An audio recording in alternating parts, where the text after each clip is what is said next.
Morant with a running start. Elevates. Oh, it dunks. Oh, my goodness. Tie game in overtime.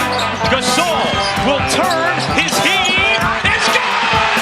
Memphis on top. 7-10 remaining. Conley now with three. Count it. A 15-point lead for Memphis. And Blake Griffin gets into it on the floor with Randolph.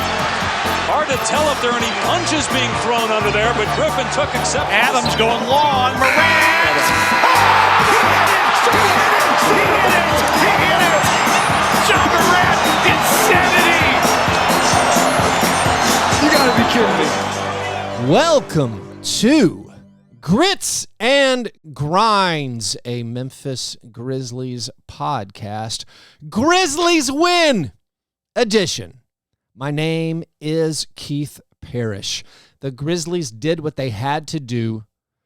They leveled the series with the Lakers. They overcame not having Ja Morant. Ja Morant, who was a game-time decision, was ruled out 1 hour before tip-off. They put Tyus Jones in the starting lineup, and the Grizzlies upset the Lakers. They beat them 103-93. Xavier Tillman had a career night.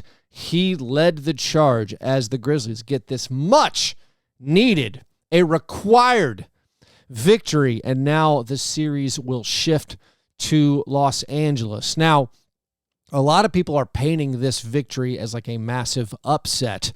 The NBA.com headline was a stunning upset. I don't mean to be pedantic, but it wasn't a stunning upset. The Lakers were only favored by 1.5 points. Teams who lose game one at home in the playoffs are virtually unbeatable in game twos. Home teams who lose game one at home have won now 19 of the last 20 game twos. Now, there's a lot of context to those stats. Usually, if you're at home in games 1 and 2, that means you're the better team, you're the higher seed. So you're expected to win. And maybe you get upset in the first game. You come out a little bit sharper. Now, it's maybe a little bit different for this series where the teams are possibly a little bit closer than their seeding would suggest. And, of course, the further nuance of the Grizzlies not having Ja Morant would be an issue. But even without Ja Morant, the Grizzlies were only 1.5 point underdogs. I had a lot of confidence, frankly, and I feel like that confidence was paid off. We hoped, as Grizzlies fans, that the Lakers' role players and their regular starters would not be as amazing in Game 2, and they were not. They did not get the same performance up and down the roster. Rui Hachimura was still incredible. More on him in a second. LeBron James was great, but even Anthony Davis was still dominant defensively, but struggled on the offensive end. You had guys like D'Angelo Russell had an awful game. Dennis Schroeder really struggled. Austin Reeves was not as excellent. He was just more mortal, I guess, in this game. And because of Xavier Tillman's huge performance, because of the performance of Jaren Jackson Jr. and Dillon Brooks making some important shots when it mattered, the Grizzlies get the huge win. And I am someone who doesn't take these things for granted. Like, winning a playoff game, just a game, is an awesome feeling, and I hope you also just really revel in it, soak it up. Not every NBA team gets to even win a playoff game each year, and the Grizzlies have had honestly a pretty solid run now of 13 years or so of making the playoffs most years and having competitive series a lot of the time. So the Grizzlies pick up the huge home win, and let's talk a little bit more about the career night of Xavier Tillman and what things changed from Game 1 to Game 2 that helped the Grizzlies get the victory. First and foremost, a career-high 22 points from Xavier Tillman, a playoff career-high 13 rebounds for Tillman. He also had 3 assists, which tied his playoff career high. It seemed to be Tillman, he adapted from Game 1 to Game 2 for how quick and big and good of a defender Anthony Davis was. He understood, I can't just go right at him. I have to add a little bit more to it. And from early on, he showed a wide array of different finishing moves. He beat Anthony Davis on a post-up early in the first quarter, like a little quick shoulder juke to score in the post. On fast breaks, he did a great job of using the rim to shield himself from Anthony Davis and other shot blockers. When he caught the ball open in the paint, he didn't hesitate. He didn't fumble the pass.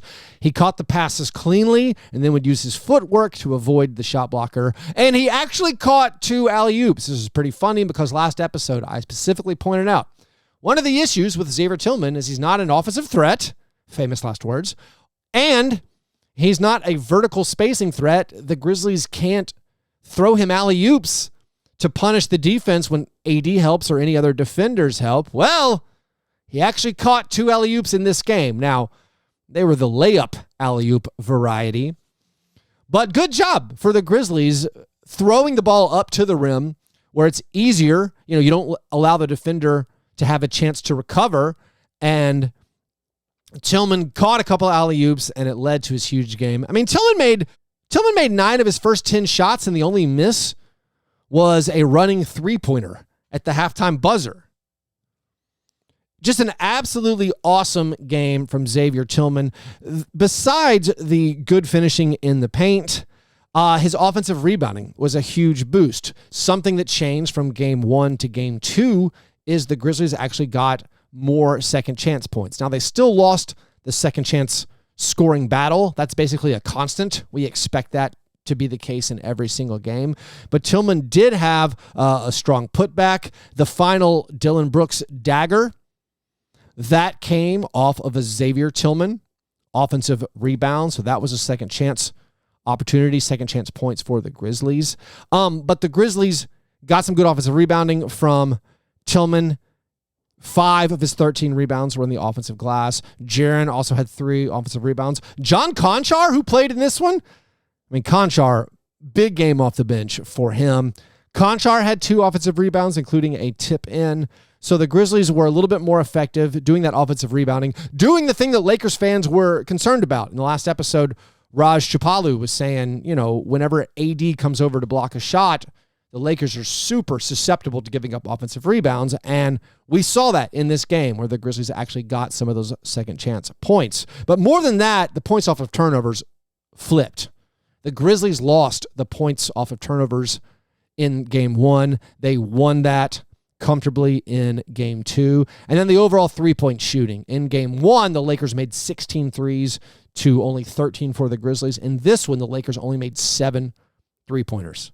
It's really hard in today's NBA to win when you only make 7 three-pointers. And the Grizzlies, they made 11 while getting a huge boost from the bench in that three-point category. Luke Kennard had a nice game, made 3 out of 4 threes. David Roddy, he made 3 three-pointers. So 6 of the Grizzlies' 11 three-pointers were from the bench players. Now, the Grizzlies had a great first quarter.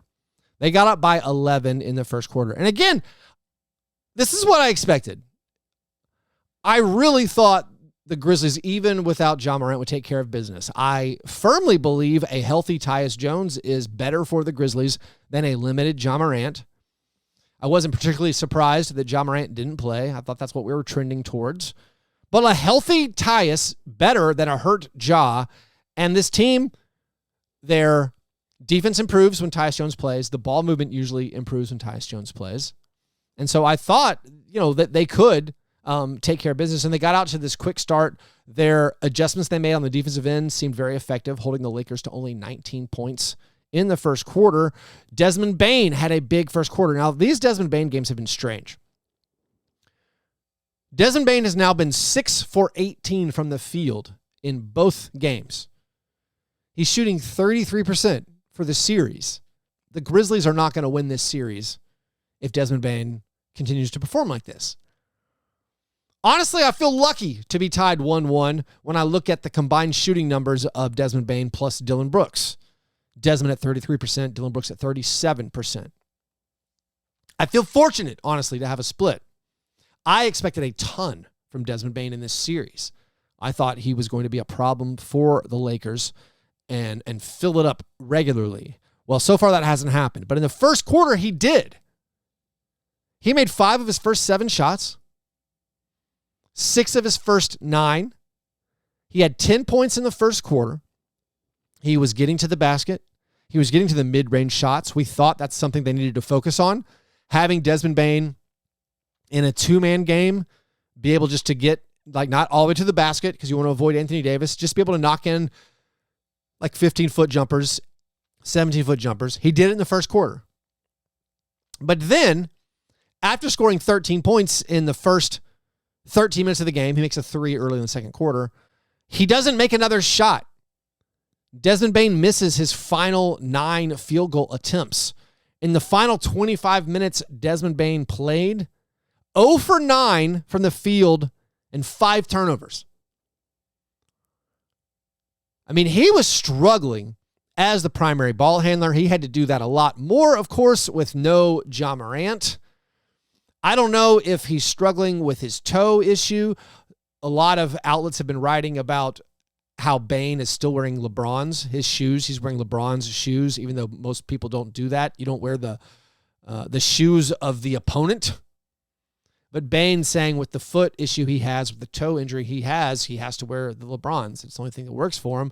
But I don't know what the issue is, if he's wearing out as his games go on. But he's been pretty rough shooting the basketball in both of these games now. He missed 6 of his final 7 shots in game 1. He missed his final 9 shots in game 2.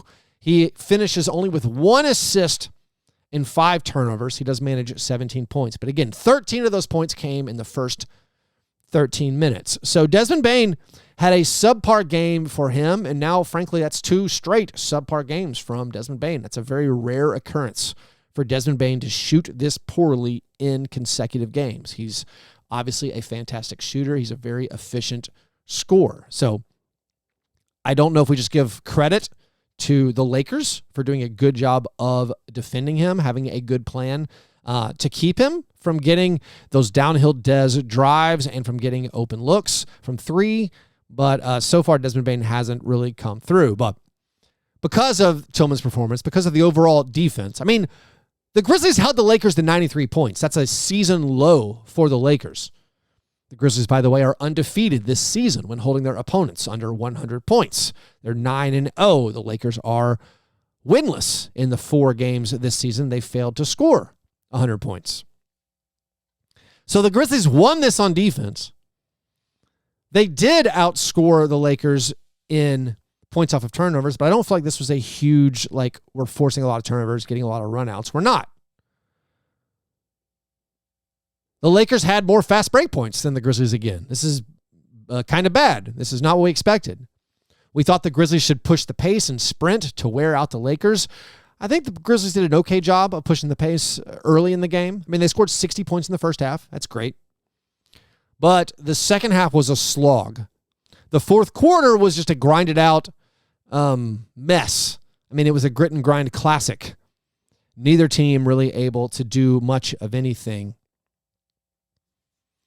But the Grizzlies so far haven't won how we anticipated they might win. But again, you take it, I think, when you look at the overall stats, the overall storyline, knowing Ja Morant was out. Ja Morant now, unfortunately, has missed 4 of the Grizzlies' last 5 playoff games. They are 2-0 at home without Ja Morant the past 2 seasons. That's the blowout against the Warriors last year in Game 5, and then this win. They're 0-2 on the road without Ja Morant, so now they have to go on the road. Whether or not Ja plays in Game 3 or Game 4 in LA, I don't know. I would guess, he gives it a go, but I have no information to make that guess. The Grizzlies, by the way, are now 5-0 in franchise history in Games 2 at home. Of course, as you remember, they are 1-4 when they host Game 1, but they've now bounced back and won every single home Game 2. That goes back to that stat about, when the home team loses Game 1, they almost always win Game 2. In NBA history, home teams that lose Game 1 have a better winning percentage in Game 2 than home teams that win Game 1. So just let that kind of seep in. Just an interesting stat there. Jaren Jackson Jr. in this game, he had 18 points. He had 9 rebounds. He had 3 blocks. He had 1 steal, but maybe my favorite stat, he played 40 minutes. 39 minutes and 49 seconds of playing time. We'll round that up to 40. 2 games in, and Jaren has yet to be in foul trouble. I'd also just like to sit back and soak it in that Jaren's stat line, 18 points, 9 rebounds, 3 blocks, and a steal, doesn't even feel like it was like a special or dominant game. Like, I think most people would be like, yeah, Jaren, he's pretty good. Wasn't amazing. But those stats are incredible. 18 points, 9 rebounds, 3 blocks, and a steal. Those are elite numbers. And I take that in as like, hey, it was pretty good. I love that the standard of what we expect from Jaron Jackson Jr. has risen to the point that I don't think most people would be raving about what he did in this game. He's just that good now.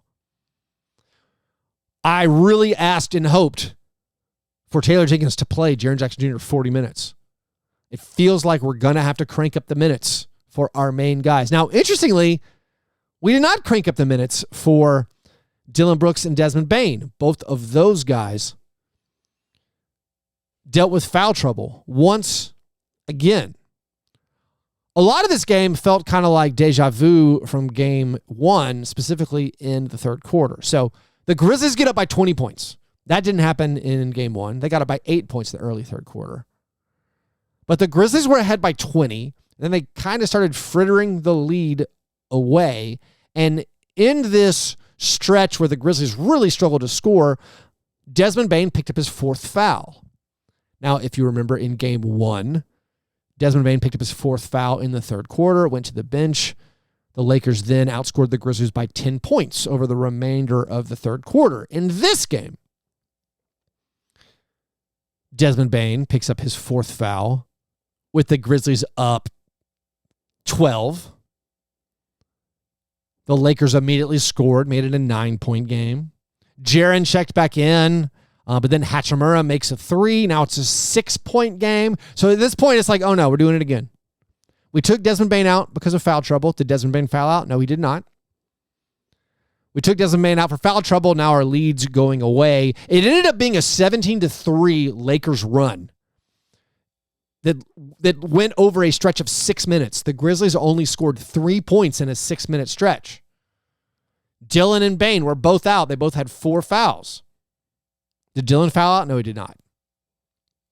But in this game, in game 2, you had Canard make a big 3, part of his good game that stretched the lead back out to 10. And the Grizzlies held off the Lakers and still led by 12 going into the fourth quarter.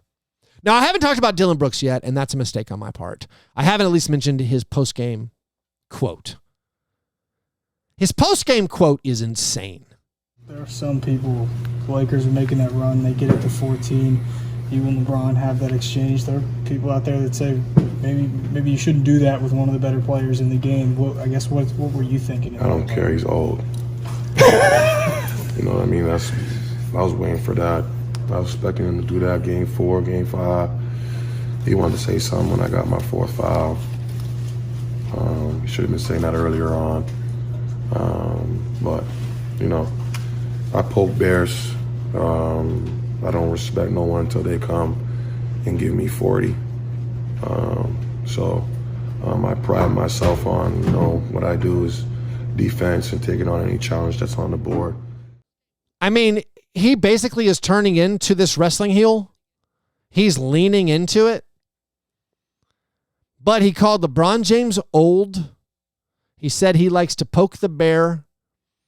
He doesn't respect a guy until he drops 40 on him. I don't understand what Dillon Brooks is doing. I know Dillon Brooks is delightful. I find Dillon Brooks delightful. Although so far this series in the first halves, Dillon Brooks' numbers have been horrifying. I know Dillon Brooks is fun and he's an entertainer, and this is kind of his just personality. And I don't want to try to squeeze NBA players into like one specific mold of what their behavior should be and say. But I see no upside to Dillon Brooks calling out the second greatest player of all time, arguably the greatest player of all time. I see no upside to Dillon Brooks calling out LeBron James like this. I also wonder if this is even beneficial for Dillon Brooks as he is an unrestricted free agent heading into the offseason. With Dillon Brooks' shooting numbers combined with how loud his quotes to the media have become in the past couple of months, I feel like that could possibly hamper his ability to get the contract he wants in the offseason. Maybe not. Maybe I'm totally wrong. Maybe a lot of other franchises will really value a character like Dillon who can play really good defense. I mean, we saw Dillon guarding LeBron and guarding AD in this game. Now, LeBron got the upper hand on Dillon a lot in this game. LeBron had 28 points. 28 points, 12 rebounds, 3 assists, 1 steal, and 1 block. So LeBron was good and dominant in this game, but LeBron did dare Dillon to take some three-pointers, and Dillon came through. Dillon made the dagger on that play that came after a Xavier Tillman rebound, offensive rebound. He also made an earlier three in the fourth quarter where basically LeBron James was daring him to shoot. So Dillon won this round, but I don't understand the upside of publicly calling out LeBron James. Maybe it's all meaningless. Maybe NBA players don't actually need or use bulletin board material. But I don't like it necessarily as a Grizzlies fan. Like, I feel like most of us kind of groan. We're like, oh no, why'd you do that? And then I wonder, like, as Dillon Brooks tries to get a big contract in the offseason, if this behavior, this eccentricity could turn off potential suitors. Maybe not. Again, maybe I'm wrong. At the very least, it's good for entertainment. It's good for clicks. And it's good for Dillon Brooks' notoriety. I mean, he's growing his brand. More people know about him. So maybe in the end, that's a conscious decision he's making, and it will work out for him. Also, we got to mention his pregame fit. Once again, shirtless, or maybe that, I don't know if that was a jacket or a shirt, but it was an open chest look. We're going to score that as shirtless, and the Grizzlies now undefeated this season, 3-0, when Dillon Brooks does not wear a shirt as part of his chosen game day outfit. As far as the numbers on Dillon in this series, in the fourth quarter, Dillon is 3 out of 6 on three-pointers in the fourth quarter. So 2 big hits in this one, and he made a big three-pointer in game 1. Outside of the fourth quarter, in quarters 1 through 3, he's 1 for 12 on three-pointers.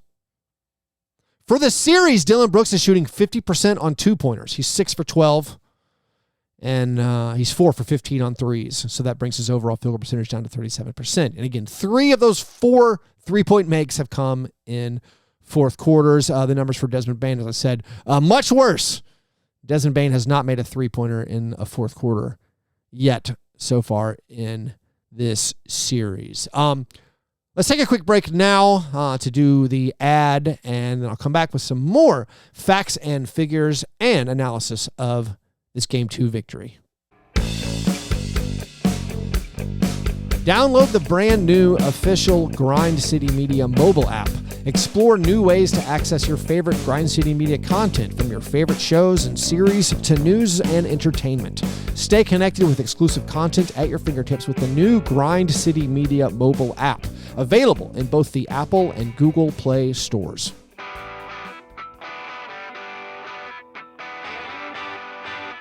All right, Tyus Jones with the start. Got 10 points, 8 assists, 6 rebounds, 1 steal, and 1 turnover. That's what we want right there. He did miss all 5 of his three-pointers. Obviously, that's not great. His playoff three-point shooting for his career, I definitely think we would call it erratic. But Tyus, again, he was the game manager. He helped the Grizzlies a lot just with his steady presence. I felt like the overall three-point shooting, again, it was not even like a good three-point shooting game for the Grizzlies. Again, they got lucky with the Lakers only making 7. LeBron having his great game, with 28 points and 12 rebounds, only made 1 out of 8 from 3. So that was the one, I guess, big flaw in LeBron's game. By the way, LeBron has now tied Tim Duncan for the 4th most 20-point, 10-rebound playoff games ever Only Shaq, Karl Malone, and Kareem Abdul-Jabbar have more than him. Let's talk about John Konchar a little bit more. John Konchar with an all-time block, stuffing Anthony Davis at the rim. Konchar, who DNP'd in game 1, or at least until garbage time. I was saying I might take him over Roddy, just because of his specific set of skills. Well, Roddy and Konchar both played. They went 9 deep despite no Ja Morant, and Roddy and Konchar each made really big contributions. But the block on AD, again, an all-timer. I mentioned already he got that tip in. He finishes this game with 2 offensive rebounds, 2 blocks, a steal, 3 assists, and then the 2 points. This is the kind of game I think that gives you the confidence to play Konchar again. I just loved what I saw from him in this game. And he helped the Grizzlies, win the rebounding battle. The Grizzlies won the overall rebounding battle in this game. Now, overall rebounding doesn't mean that much. The Lakers obviously shot a way worse percentage this game than they did last game. But I do think that maybe the game plan adjustments of having the guards pinch in and help rebounding and having Konchar play a little bit more helped the Grizzlies not be hurt on the glass as badly. After the game, Taylor Jenkins said, we executed the game plan better. So maybe that's something he's talking about. Another part of the game plan maybe was the guard rebounding, talking about the guards have to pinch in and help on the glass. Tyus Jones, like I said, had 6 rebounds. Luke Kennard had 6 rebounds.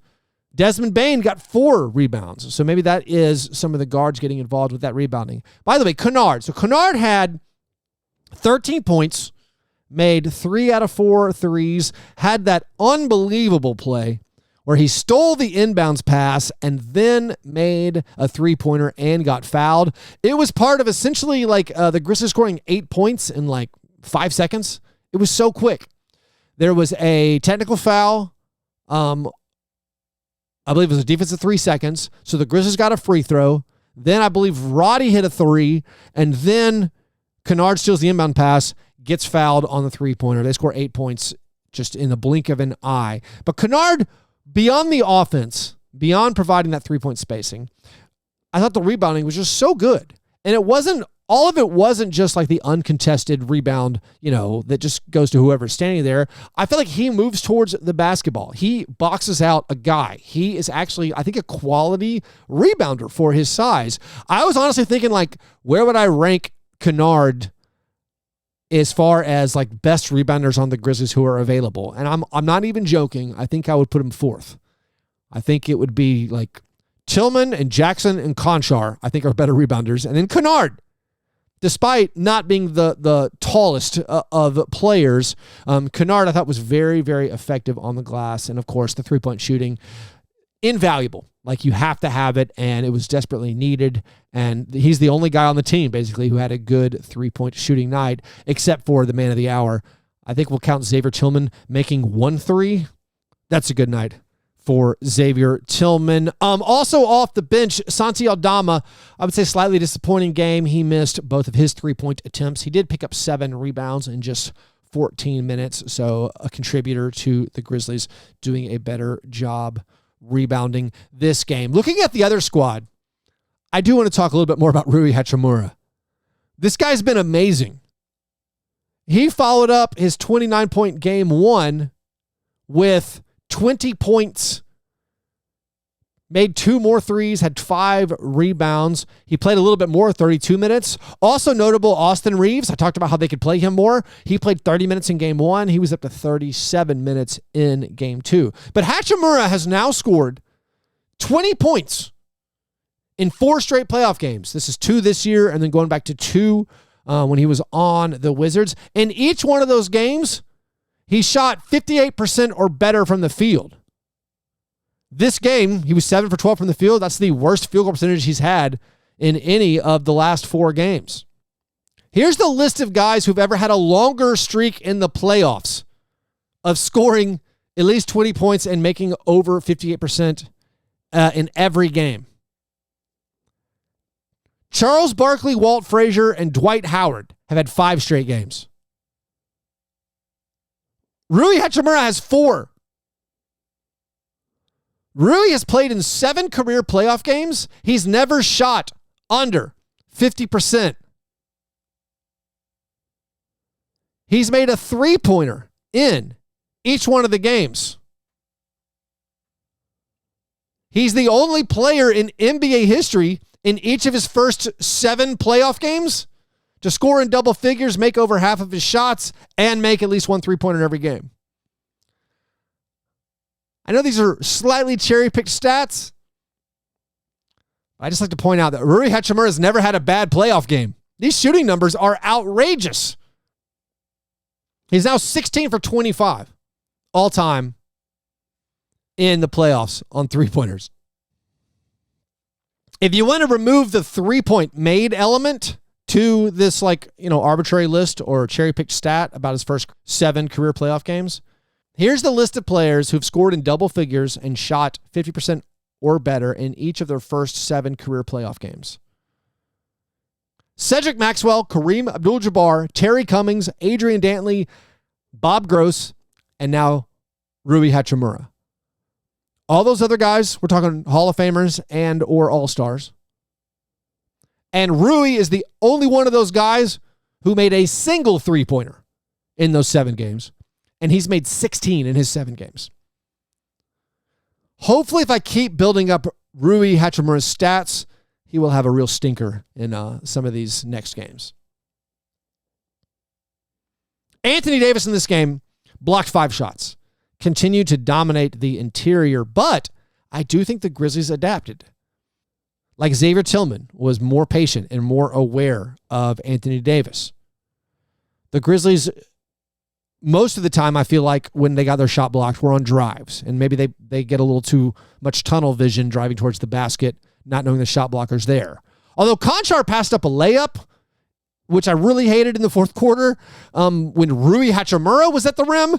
Maybe he thought it was AD. It wasn't really thinking, but that was kind of a bad play from Konchar there. But let's talk a little bit about the lineups, just because I think some of them are very, very interesting. Because of no Ja Morant, the things they did, they were limited. And then because of Dillon Brooks picking up his 4th foul early in the third quarter. Dillon Brooks only played 4 minutes in the third quarter. The Grizzlies had to play a lineup. I mean, I can't be a huge fan of this. Like, they had Tyus Jones and Roddy and Bane and Aldama and Tillman. That just is, it's a little bit frightening. And then when Bane picked up his 4th foul, they went to Canard. So it's Tyus Jones, Luke Canard, Roddy, Aldama, and Tillman. That is just, for me, a nightmarish defensive lineup. But again, I think they were very, very limited. They were trying to give Jaren Jackson Jr. a quick break, which they did. Like, I don't think you want to have Bane and Brooks and Jaren off the court. I mean, frankly, I think, that's a disaster. They did it for 90 seconds, and they got outscored by 4, which is not a meaningful sample size to worry about. But I think we all agree this is not really the series where you don't want to have Ja Morant, because he's not available, and Desmond Bane, and Jaren Jackson Jr., and Dillon Brooks. And then, of course, oh, by the way, Steven Adams and Brandon Clark not available. In my book, those are the Grizzlies' 6 best players. At least if you ask me, before all the injuries hit. Those are the Grizzlies' 6 best players to be playing in a playoff game without any of those guys on the court.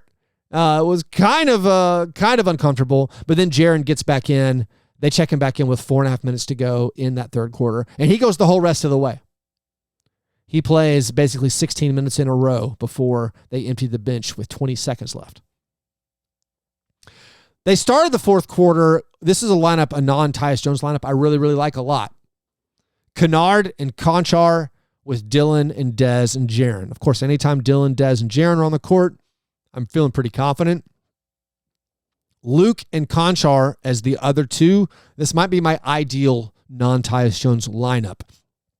So I really enjoyed seeing that, even if in that stretch, Konchar passed up an open layup to kick it back out to Jaren Jackson Jr. Oh, and I don't think I concluded my thought on Anthony Davis. He did continue to dominate the interior with those 5 blocks, but only made 4 out of 14 field goal attempts. And again, to my eye, he seems so tired all the time.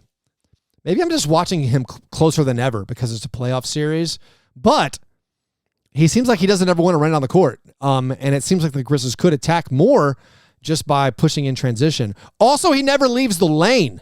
I posted something on Twitter where he just stood in the lane for 9 straight seconds on offense and never left.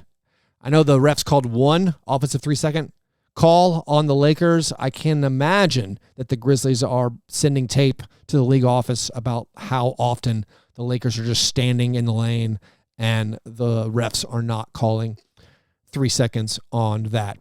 Anyways, game 3, usually swings a series that's tied 1-1. We don't know if Ja Morant is going to be available. I'll repeat myself. If he's hurt, if he's limited, I would rather him rest, and let's just go with Tyus Jones. Now, can we continue to survive when Dillon Brooks plays 23 minutes and Desmond Bane plays 35 minutes? And by the way, both of them shoot poor percentages. I would say no. Although Dillon has been so bad. He's been terrible in the first halves of these last 2 games. I think the Grizzlies would have been up by like 25 or 30 in this game in the first half if Dillon Brooks' minutes were replaced by anyone vaguely competent on offense. I don't think the trade-off of Dillon's defense was enough to make up for how bad he was on offense. I mean, turnovers and missed shots. But if Ja Morant's not available, it's going to be really interesting to see if playing Roddy 21 minutes and playing Konchar 14 minutes is going to be good enough. Can those guys perform in the road games? Last year, Desmond Bane was the road warrior. Maybe Desmond Bane will find his stroke again in Los Angeles. But the Grizzlies, I think, need Bane to have these huge games. Of course, when Ja Morant's not there, you're going to depend on Bane to come through. Like if you told me before the game that Bane would go 6 for 18 again and Ja didn't play, I would assume the series was over. I'd assume the series was over. Now, the Lakers are 4.5-point favorites for Game 3. So if the Grizzlies win Game 3, now technically that will be a stunning upset, maybe. Although 4.5 points, that's not that big of an upset still. But it's going to be a big ask for the Grizzlies to go into LA and do it. But I believe in the team. I think the defense is good enough. They just have to get better games from Dillon and Dez. For me, that's the series. Like, yeah, it'd be useful if Tyus Jones could make a 3, but you got to get the games from Desmond and Dillon. If they get good offensive games from Desmond and Dillon, which maybe it's a huge ask, because Dillon, he shot slightly under 40% for the year. But if they can get good offensive games from those guys, it won't surprise me at all if they win one of 2, and I won't be stunned if they win both in LA. Would I bet on it? No, I wouldn't.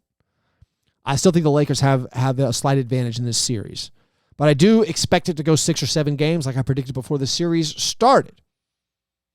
And regardless, I'm going to soak it up and enjoy every minute of it. Anyways, make sure you make it out to one of the watch parties for Game 3.